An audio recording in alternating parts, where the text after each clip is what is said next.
किमान 118 बूथवर धनंजय मुंडे यांनी मतदान होऊ दिलेलं नाही. हे तुम्हाला माहिती आहे का? व्हिडिओ आहे. परळी विधानसभा मतदारसंघातल्या 118 बूथवर मतदान होऊ दिलेलं नाहीये. मतदारांना दहशतीनं बंदुका दाखवून पळवून लावलेलं आहे. हे देवेंद्र फडणवीसांना दिसलं नाही, निवडणूक आयोगाला दिसलं नाही.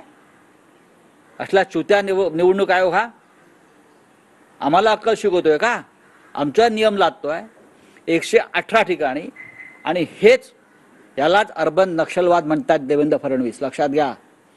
मतदान जिथे करू दिलं जात नाही, लोकांना रोखलं जातं, तो अर्बन नक्षलवादाचाच प्रकार असतो. आणि परळी हे त्याचं उदाहरण आहे.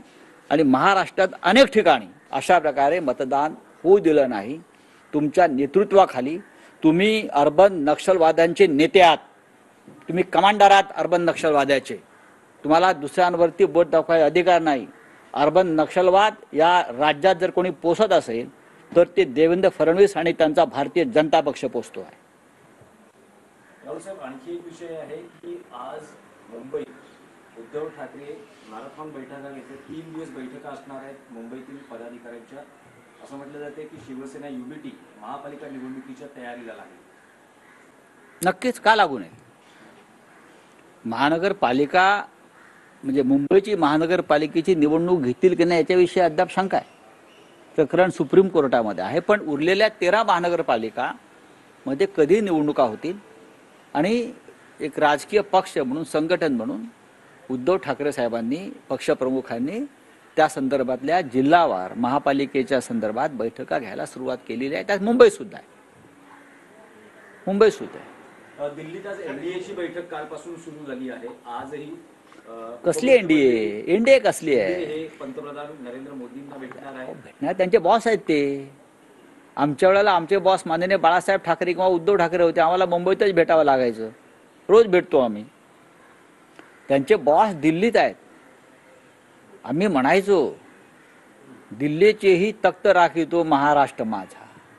आता दिल्ली पुढे झुकणार हा महाराष्ट्र आम्ही पाहतोय दारात दिल्लीच्या. कधी काळी दिल्लीचं तख्त मराठ्यांनी फोडलेलं आहे आम्ही.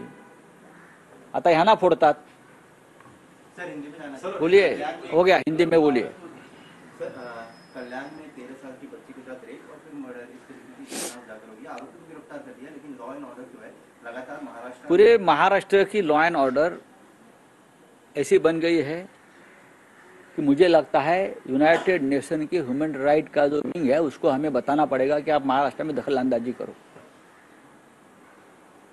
इसलिए कि आपने देखा होगा पूरे ठाणे जिले में, ठाणे डिस्ट्रिक्ट में जो मुख्यमंत्री का गृह जिला है, जहां मुख्यमंत्री का बेटा सांसद है और जब से ये सांसद बना है तब से उनके